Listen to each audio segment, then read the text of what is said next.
গান সর্বক্ষেত্রে রবি ঠাকুরের যে অবাধ বিচরণ ছিল, এবং যাকে নিয়ে আপনারা কিছু আগে শুনলেন যিনি গোটা বিশ্বকে নাড়িয়ে দিয়েছিলেন তার গীতাঞ্জলি, সেই কবিতা গানের বই থেকে তিনি নিজে ট্রান্সলেট করেছিলেন, যার ফলে তিনি সাহিত্যের নোবেল পুরস্কার পেয়েছেন। আমার প্রায় মনে হয় যে রবীন্দ্রনাথকে সারা জীবন পড়লেও একে ভোলা যায় না।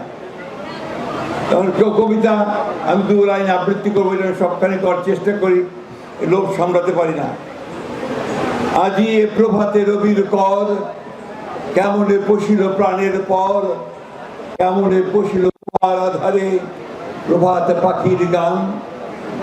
না জানি কেন রে এতদিন পরে জাগিয়া উঠিল প্রাণ, ওরে জাগিয়া উঠেছে প্রাণ, উথলি উঠেছে বাড়ি, প্রাণের বেদনা প্রাণের আবেগ রুধিয়া রাখিতে নারী। অনেক বড় কবিতা, আবৃত্তি করতে চাই। রবীন্দ্রনাথকে অনেকে চেষ্টা করেন চিত্রায়িত করতে, চিত্রিত করতে কিছুটা সাম্প্রদায়িক হতে। আমি মনে করি যে সেখানে তাদের জ্ঞানের অভাব আছে, অনুভবের অভাব আছে, এবং সেই ক্ষেত্রে তারা পরিষ্কার করে বোঝেন। রবীন্দ্রনাথ একটা বিশ্ব মানবতার কবি, এবং তার কবিতার মধ্য দিয়ে আমরা আমাদের জীবনকে সেভাবে ধীরে সাজাতে পারি। অনেক একটি গান আমার খুব পছন্দ হয়, আনন্দ ধারা বহিছে ভুবনে। এই গানটা অপূর্ব সুন্দর।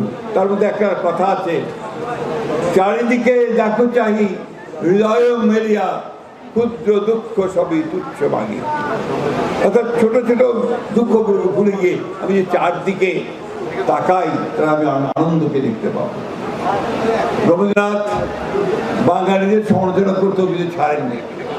তিনি বলেছেন তার দুরন্ত আশা কবিতার মধ্যে, কাগজ নেড়ে উচ্চস্বরে পলিটিক্যাল তর্ক করে, মাথায় ছোট বহরে বড় বাঙালি সন্তান। ইহার চেয়ে হতেন যদি আরব বেদুইন, চরন্তরে বিশাল মরু দিগন্তে বিলীন, ছুটছে ঘোড়া উঠছে বালি, চলেছে সেদিন গতিবাদ গতির দিকে। এই যে কবিতা এবং এর যে ভেতরের যে বাণী, যে কথা, এটাতেই তিনি দার্শনিক, ফিলোসফার। রবীন্দ্রনাথ মূলত আমার কাছে মনে হয় তিনি ছিলেন একজন সেই দার্শনিক। ভাই বোনেরা,